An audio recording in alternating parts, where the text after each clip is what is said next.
एक बार की बात है जब एक शहर में सुनीता नाम की बड़ी ही सुंदर लड़की रहती थी। सुनीता इतनी सुंदर थी कि एक बार उसे कोई देखता तो देखता रह जाता। जब भी सुनीता घर से बाहर निकलती तो आसपास के लड़के उसे छेड़ते थे। सुनीता बहुत ही गरीब थी। सुनीता के घर के पास ही रमेश नाम का एक लड़का रहता था जो सुनीता को काफी पसंद करता था। सुनीता भी उसे पसंद करती थी। वहीं पास में एक मटका बिरयानी वाले की दुकान थी जिस पर जगन नाम का कसाई काम करता था। जगन को सुनीता और रमेश का बात करना जरा भी पसंद नहीं था। एक दिन जब रमेश सुनीता से बात कर रहा होता है तो जगन वहीं खड़ा सब देख रहा होता है। दोनों खूब हंस कर बातें कर रहे होते हैं। हमें तो ये देखती भी नहीं और इसे देखो कैसे हंस हंस कर बातें कर रही है। आखिर क्या है इसके पास ऐसा जो मेरे पास नहीं है? पैसा, घर, शक्ल सब तो है। आज मैं इससे बात करके ही रहूंगा। रमेश के जाने के बाद जगन सुनीता का रास्ता रोककर खड़ा हो जाता है। सुनीता उसे देखकर घबरा जाती है। अरे ये तुम यहाँ ऐसे क्यों खड़े हो गए? मुझे जाने दो।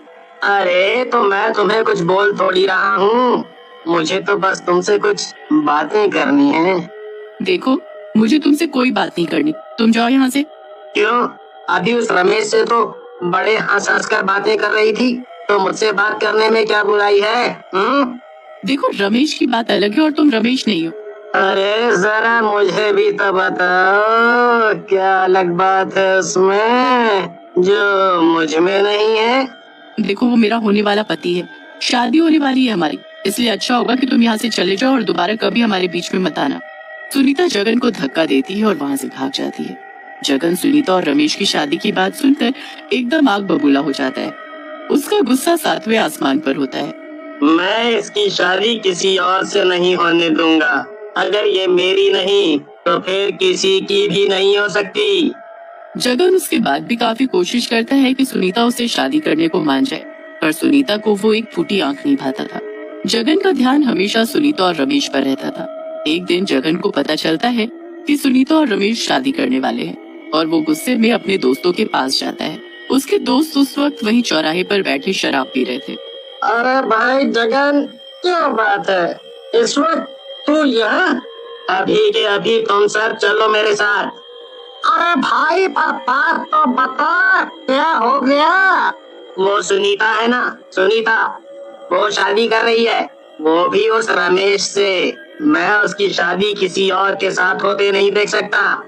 अरे भाई तो तू चाहता क्या है अब? उसको अभी के अभी घर से उठाकर लाना है और उससे शादी करनी है। अरे भाई अभी थोड़ा शांति रख। ये काम ऐसे नहीं होते। एक काम करते हैं, कल जब वो घर से बाहर निकलेगी तो हम उसे रास्ते से उठा लेंगे। किसी को पता नहीं चलना चाहिए, वरना सब गड़बड़ हो जाएगी। ठीक है, एक दिन और सही, पर कल तुम सब याद से मेरी दुकान पर पहुंच जाना। बस फिर अगले दिन चारों दोस्त सुनीता के इंतजार में शाम को छिपकर खड़े हो जाते हैं और जैसे ही सुनीता आती है वो उसे दुकान में ले जाकर दुकान अंदर से बंद कर देते हैं। नहीं, मैं मर जाऊंगी पर तुमसे शादी नहीं करूंगी। जगन सुनीता को बहुत धमकाता है पर वो उसकी एक नहीं सुनती। अपनी बेइज्जती होती देख जगन सह नहीं पाता और वहीं पड़े छुरे को उठाकर उसके पेट में घुसा देता है। सुनीता वहीं तड़प तड़प कर मर जाती है। अब चीख कर दिखा, मुझे थप्पड़ मारेगी।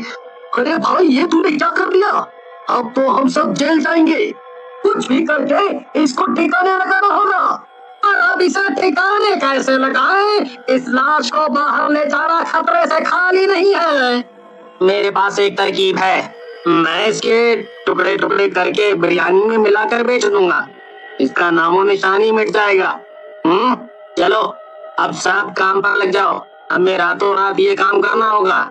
बस फिर चारों दोस्त सरिता के टुकड़े टुकड़े कर देते हैं और फिर अगले दिन जगन उसको मटका बिरयानी में मिक्स करके बेच देता है। सरिता के घर वाले और रमेश उसको हर जगह ढूंढ लेते हैं पर उसका कुछ पता नहीं चलता। वो बहुत रोते हैं, परेशान होते हैं, पर सुनीता का कुछ पता नहीं लगता। जगन इस बात से ही खुश हो रहा होता है कि सुनीता उसकी नहीं हुई तो किसी की नहीं हुई, पर उसे क्या पता था कि वो चुड़ैल बनकर अपना बदला लेने आएगी। एक रात जब जगन दुकान बंद करके घर जाने वाला होता है तो उसे पीछे से किसी की आवाज आती है। जगन, जगन। ये किसकी आवाज है? यहाँ तो कोई भी नहीं दिख रहा। जगन इधर उधर देख ही रहा होता है कि तभी एक चुड़ैल उसकी गर्दन पकड़ लेती है। पहचाना मुझे, मैं कौन हूँ? चुड़ैल, चुड़ैल, बचाओ, बचाओ, मुझे बचाओ। मैं चुड़ैल नहीं, वही लड़की हूँ जिसे तूने टुकड़े टुकड़े करके मार डाला। सुनीता हूँ मैं, सुनीता। मैं भी ऐसे ही चिल्लाई थी जैसे तू चिल्ला रहा है, पर तुझे मुझ पर रहम नहीं आया। तेरी वजह से आज मैं इस दुनिया में नहीं हूँ।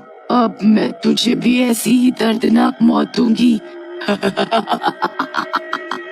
जगन चिल्लाता रह जाता है, पर चुड़ैल उस पर जरा भी तरस नहीं खाती और वही छुरा उठाकर उसको मार डालती है। उसके बाद वो भी उसके ऐसे ही छोटे छोटे टुकड़े करती है। अगले दिन चुड़ैल जगन की दुकान पर भेस बदल कर बैठ जाती है और जगन के शरीर के टुकड़ों की मटका बिरयानी बनाकर बेचने लगती है। बिरयानी ले लो, बिरयानी, बस 10 रुपए में स्वादिष्ट बिरयानी। आओ न भाई साहब, मेरे हाथ की बिरयानी खा कर जाओ। अरे पर तुम हो कौन और जगन कहाँ है? मैं जगन की रिश्तेदार हूँ।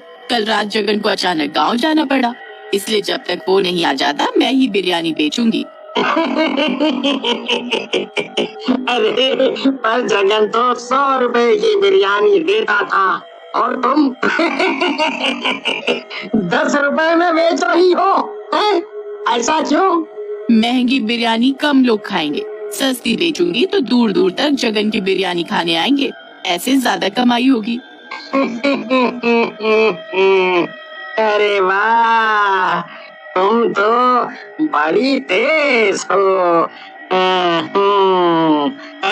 चलो मुझे भी 10 की बिरयानी दे दो। बस फिर क्या था, पूरे दिन चुड़ैल मीना के भेस में लोगों को जगन के टुकड़ों की बिरयानी खिलाती है। रात तक वो सारी बिरयानी बेच देती है। उसके बाद वो अपने वापस चुड़ैल वाले रूप में आ जाती है। अब मुझे उन तीनों को भी एक एक करके पकड़ना है। आज देखती हूँ किसकी मौत लिखी है। चुड़ैल उन तीनों दोस्तों को ढूंढने निकल पड़ती है कि तभी उसकी नजर जगन के पहले दोस्त पर पड़ती है, जो खंबे के नीचे बैठकर दारू पी रहा होता है। चुड़ैल पीछे से जाती है और उसकी गर्दन पकड़ लेती है। उसको नशे में कुछ होश नहीं होता कि उसे एक चुड़ैल कहाँ घसीटते हुए ले जा रही है। पर जब चुड़ैल उसे जगन की दुकान में ले जाकर वो छुरा उठाती है तो उसकी सारी दारू उतर जाती है। तू सच में चुड़ैल है? तू ये क्या कर रही है? तू जा यहाँ से। मैं वही हूँ जिसके तूने कुछ दिन पहले इसी जगह टुकड़े किए थे। अब मैं भी तेरे साथ ऐसा ही करूंगी। झूठ और सच पता करने का अब तेरे पास वक्त ही नहीं है। चुड़ैल बिना सोचे उसे छुरा मारती है और उसके भी टुकड़े टुकड़े कर देती है। फिर अगले दिन फिर से रूप बदलकर मटका बिरयानी बनाकर 10-10 रुपए में बेचने लगती है। इतनी सस्ती बिरयानी के नाम पर दुकान के आगे भीड़ लग जाती है और शाम तक सारी बिरयानी बिक जाती है। रात को सुनीता वापस चुड़ैल बन जाती है और दूसरे दोस्त की तलाश में निकल पड़ती है। वो उसके साथ भी बिल्कुल वैसा ही करती है। उसके भी टुकड़े कर उसकी मटका बिरयानी बनाकर बेचने लगती है। इस बार उसकी दुकान पर रमेश बिरयानी खरीदने आता है। रमेश को देखकर वो भावुक हो जाती है, पर कुछ कह नहीं पाती। रमेश बिरयानी लेकर घर जाता है तो उसकी बिरयानी में एक इंसान की उंगली निकलती है। ये मीट तो किसी इंसान का है। मुझे पहले ही ठीक नहीं लग रहा था कि आखिर जगन की जगह ये कौन लड़की बिरयानी बेच रही है, और वो भी इतनी सस्ती। मुझे इसका पता लगाना ही होगा। रमेश उस रात चुपके से जगन की दुकान के पीछे छुप जाता है। तभी वहाँ एक चुड़ैल आती है जो जगन के तीसरे दोस्त को पकड़ कर लाती है। रमेश सब कुछ छुप कर देखने लगता है। मुझे जाने दो, मुझे जाने दो, मुझे छोड़ दो, मुझे छोड़ दो। क्या तुम चारों में से किसी ने मुझे जाने दिया था? क्या मुझ पर तरस खाया था? नहीं ना, मेरी शादी होने वाली थी रमेश से, पर तुमने मेरे साथ कितना बुरा किया। ये सुनकर रमेश हक्का बक्का रह जाता है। चुड़ैल उस आखिरी शिकार को मारने वाली होती है कि तभी रमेश वहां आकर उसे रोक देता है। फिर सुनीता अपनी सारी कहानी रमेश को बताती है कि कैसे चारों की वजह से उसकी मौत हो गई। रमेश को ये सुनकर बहुत ही दुख होता है और बहुत गुस्सा भी आता है। और अगले दिन रमेश उसे सब लोगों के सामने उस